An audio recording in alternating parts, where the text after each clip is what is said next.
Your Wi-Fi connects for a while and then suddenly disconnect again, frustrating, right? In this video, I will show you exactly how to fix the Wi-Fi automatically disconnecting issue on Windows 11. Fast, simple and 100% working solutions. No confusing settings, just follow along. Let's start with the first method. Click on the Start menu and search for Device Manager. Once the windows open, expand to the network adapter section.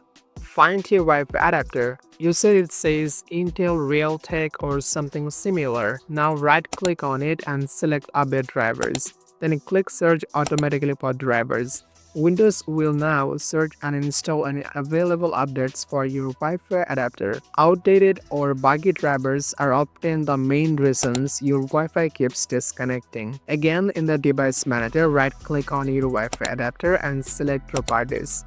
Now go to the Power Management tab. Here, uncheck the box that says allow the computer to turn off this device to save power. Click OK to save the settings.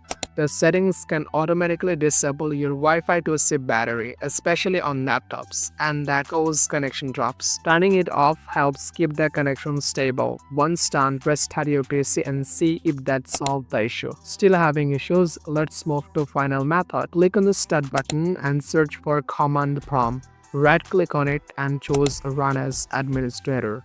I will give you a few comments in the description or comment below. You just need to copy and paste this comment. Once you are done, make sure to hit enter after each comment. These comments will reset your network settings, clear cache data, and refresh your IP. Once you are done typing all the comments, go ahead and restart your PC. And that's it.